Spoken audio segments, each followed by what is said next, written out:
Hi friends, இன்றைக்கி செவ்வாய்க்கிழமை night வந்து கறி வாங்கிட்டு இருக்கேன். ஒரு அரை கிலோ கறி வாங்கியிருக்கேன். கறி தொக்கு பண்ணிவிட்டு ரசம் வச்சுட்டு சாதம் வடிக்கலாம். நான் வந்து 2 கிளாஸ் அரிசி கழுவி ஊற வச்சுருக்கேன். கறி கழுவி தண்ணியில் அரிசி கழுவின தண்ணியை ஊற்றிருக்கேன். கொஞ்சம் ஸ்மெல்லு போயிடும். மஞ்சத்தூள் கொஞ்சம் போட்டு உப்பு போட்டு கழுவியே வச்சுருக்கேன். புளி கொஞ்சோண்டு ஊற வச்சுருக்கேன். வாங்க எப்படி செய்யலான்னு பார்க்கலாம். ரசத்துக்கு வந்து நான் 1 ஸ்பூன் மிளகும், அரை ஸ்பூன் சீரகம் போட்டிருக்கேன். அப்புறம் பூண்டு வந்து தோலே எடுக்காமல் போடுறேன், அப்போ தான் நல்லாயிருக்கும்.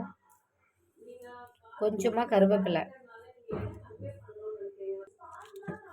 ஒரு 2 காஞ்ச மிளகாவை பிச்சு போட்டு இதை இப்போ அரைச்சி எடுத்துக்கலாம். மைய அரைக்கணும்னு அவசியம் இல்லை, பல்ஸ் மூடில் வச்சு சும்மா ஒரு 2 ஓட்டு ஓட்டி எடுத்துக்கலாம். இப்போ வந்து நான் பல்ஸ் மூடில் அரைச்சி எடுத்துக்கிட்டேன். இப்போ புளியும் தக்காளியும் கரைச்சி எடுத்துக்கலாம். நான் உலையும் வச்சுட்டேன். நம்ம தண்ணி கொதிச்ச உடனே அரிசி போட்டுக்கலாம். நான் கொஞ்சமாக புளி எடுத்து கரைச்சி வச்சுட்டு அதில் ஒரு தக்காளி போட்டு நல்லா கரைச்சிக்கிறேன். நல்லா தக்காளியை நல்லா பழமாக ஒரு தக்காளி எடுத்து அதை நல்லா கரைச்சிக்கலாம்.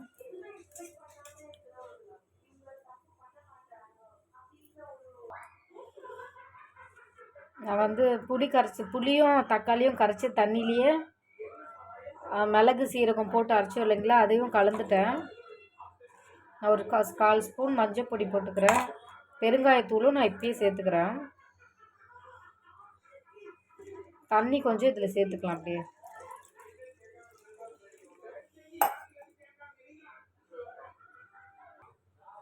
வந்து நான் ரசம் தாளிச்சிக்கலாம்.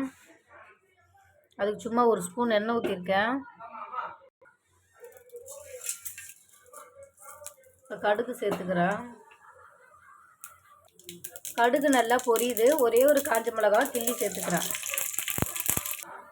அது நல்லா பொரிஞ்சிருச்சு. இப்போ இந்த தண்ணி ஊற்றிக்கலாம்.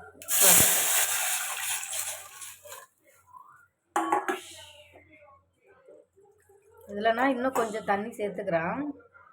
இது ரசத்துக்காகவே இருக்கிற பாத்திரம் தான். ரசம் மட்டும்தான் இந்த பாத்திரத்தில் வைப்பேன்.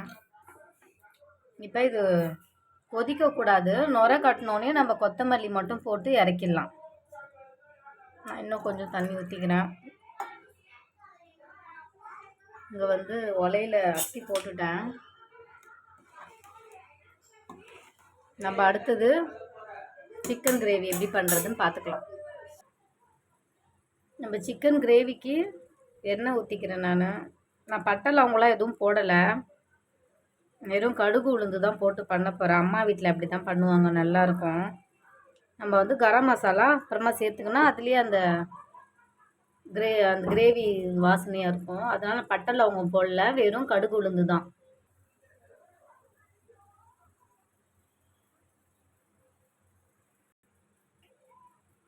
எண்ணெய் நல்லா சூடாகிடுச்சு. நான் வந்து கடுகு உளுந்து போட்டுக்கிறேன்.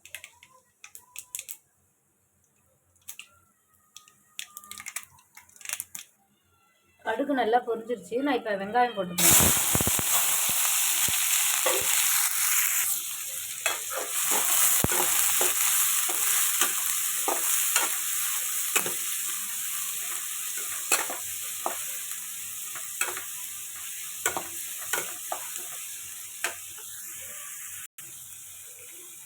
கல்லுப்பு கொஞ்சம் போட்டுக்கிறேன். வெங்காயம் வதங்க.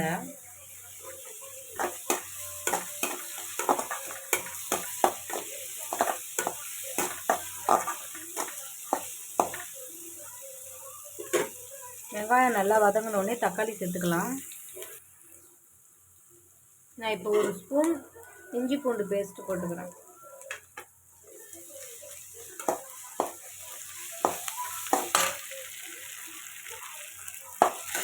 ரசம் வந்து லைட்டாக கொதிக்குது. நான் வந்து ஆஃப் பண்ணிக்கிறேன்.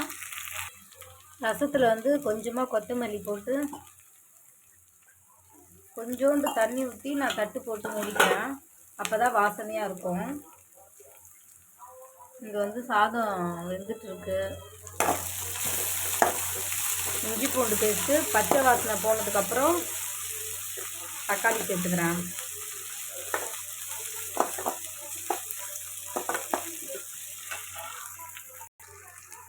வெங்காயம் ஓரளவுக்கு வதங்கிடுச்சு. நான் தக்காளி சேர்த்துக்கிறேன். இன்றைக்கி வந்து அதிசயமாக எங்கள் ஹஸ்பண்ட் தான் தக்காளி வெங்காயம் அரிஞ்சு கொடுத்தாரு. ஒரு வேலையும் செய்ய மாட்டார் வீட்டில். இருந்தாலும் நான் அரிஞ்சு தரேன்னு சொல்லிவிட்டு தக்காளி வெங்காயம் அரிஞ்சு கொடுத்தாரு. நான் தக்காளி வதங்க ஆல்ரெடி உப்பு போட்டிருக்கோம். தக்காளி வதங்க இப்போ கொஞ்சம் உப்பும் கொஞ்சமாக மஞ்சள் பொடி சேர்த்துக்கிறேன். ஏற்கனவே மஞ்சள் பொடி சேர்த்துருக்கோம் நம்ம.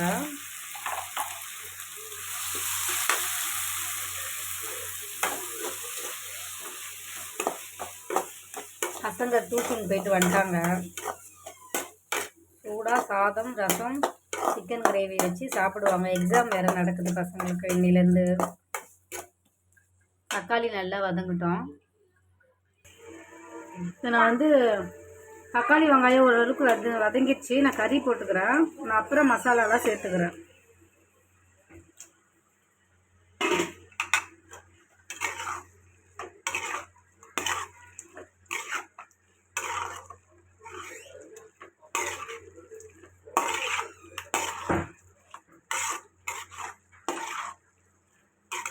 கறி ஓரளவுக்கு சுருங்கட்டும். அதுக்கப்புறம் நம்ம மசாலாலாம் சேர்த்துக்கலாம். இப்படியே கொஞ்சம் நேரம் வேகட்டும். சாதம் வெந்துருச்சு. நான் வடிச்சுக்கிறேன் இப்போ சாதத்தை. இப்போ கறி ஓரளவுக்கு நல்லா சுருங்கிடுச்சு. இப்போ நான் வந்து மசாலா ஐட்டம் சேர்த்துக்கிறேன். இதெல்லாம் குட்டி ஸ்பூன் தான். இதில் வந்து நான் கரம் மசாலா சேர்த்துக்கிறேன். ஏன்னா நம்ம பட்டை லவங்கெல்லாம் எதுவும் போடலை. இந்த குட்டி பையன் வேறு கத்திக்கிட்டே இருக்கான். அம்மா, நான் இந்த கலர் மிளகாத்தூள், காஷ்மீர் மிளகாத்தூள் போட்டுக்கிறேன். தவறிச்சு கை. இந்த பூனைக்குட்டி கத்திக்கினே இருக்கு, வேலை செய்யவே விட மாட்டேங்கிறான் அந்த கறி வாசனைக்கு. அப்புறம் நம்ம வீட்டு மிளகாத்தூள், குழம்பு மிளகாத்தூள் ஒரு 1/2 ஸ்பூனு, ஒரு முழுசாக 1 ஸ்பூன் போட்டுக்கிறேன். ஏன்னா இதுதான் காரமே. நான் பச்சை மிளகாவோ காஞ்ச மிளகா எதுவும் சேர்த்துக்கல. இதை இப்போ நான் நல்லா கலரிக்கிறேன். இப்போ மசாலாலாம் எல்லா இடத்துலையும் படுற மாதிரி நல்லா கலந்து விட்டுக்கினேன். கொஞ்சம் இந்த மிளகாத்தூள்லாம் பச்சை வாசனை போனதுக்கப்புறம் கொஞ்சமாக தண்ணி ஊற்றி நம்ம தட்டு போட்டு மூடி வேக வச்சுக்கலாம். இந்த குட்டி பையனை பாருங்களேன், கத்திக்கினே இருக்கான் இவன். கறி செய்கிறோம்ல அந்த வாசனைக்கு. என்னடா பட்டு, அந்த பட்டு என்ன பட்டு? சரி நல்லக்குட்டி. சாதம் வடிச்சிட்டேன். ரசமும் ரெடியாக இருக்குது. நான் வந்து இதில் உப்பு காரெல்லாம் கரெக்டாக இருக்கான்னு பார்த்துக்கினேன். எல்லாமே கரெக்டாக இருக்குது. இப்போ நான் கொஞ்சம் ஒரு 1/2 சொம்பு தண்ணி ஊற்றி நம்ம தட்டு போட்டு ஒரு 10லேருந்து 1/4 ஹவர் அப்புறம் வெந்துருச்சான்னு நம்ம ஓப்பன் பண்ணி பார்த்துக்கலாம். நான் வந்து ஒரு 1/2 சொம்பு தண்ணி தான் ஊற்றிருக்கேன்.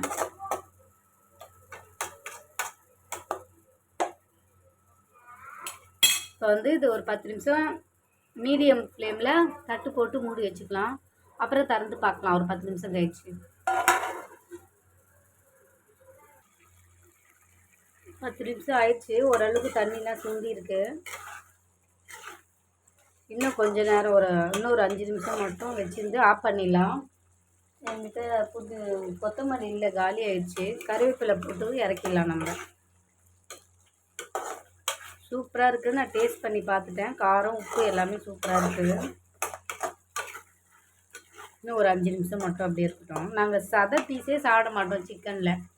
எலும்பு தான் சாப்பிடுவோம். ஆனால் எங்கள் வீட்டில் அவர் தான் வாங்கிட்டு வந்தார். பாருங்களேன், சதை தான். நாங்கள் சதையே சாப்பிட மாட்டோம். நானும் என் சின்ன பொண்ணும் பெரிய பொண்ணும் இந்த மாதிரி எலும்பு பீஸ் தான் சாப்பிடுவோம். ஆனால் அவர் எங்களை கேட்காமையே வாங்கி வந்ததுனால அதனால் சிக்கன் சாப்பிட்ற மூடே போயிடுச்சு எனக்கு. சிக்கன் வாங்கிட்டு வரேன்னாரு. சரின்னேன். சொல்லும் போதே சொன்னேன் எலும்பாக கேட்டு வாங்கிட்டு வாங்கன்னேன். ஆனால் அவர் முக்கால்வாசி சதை தான். அந்த 1/2 கிலோவில் 4 பீஸு தான் எலும்பு இருக்குது. அதனால் மனசே கஷ்டமாயிடுச்சு எனக்கு. அவ்வளோதாங்க. காலவர் மொத்தம் 10 நிமிஷம் ஒரு தடவையும் அப்புறம் 5 நிமிஷத்துக்கு ஒரு தடவையும் மூடி போட்டு எடுத்தேன். இப்போ சிக்கன் சூப்பராக ரெடி ஆயிடுச்சு. என்கிட்ட கொத்தமல்லி இல்லை. நான் கருவேப்பிலை மட்டும் போட்டுக்கிறேன். அவ்வளோதான் ஃப்ரெண்ட்ஸ், இன்றைக்கி செவ்வாய்க்கிழமை நைட் டின்னர். சாதம் சிக்கன் கிரேவியில் கொஞ்சம் ட்ரையாகவே பண்ணியிருக்கேன். ரசம். அவ்வளோதான், பாய்.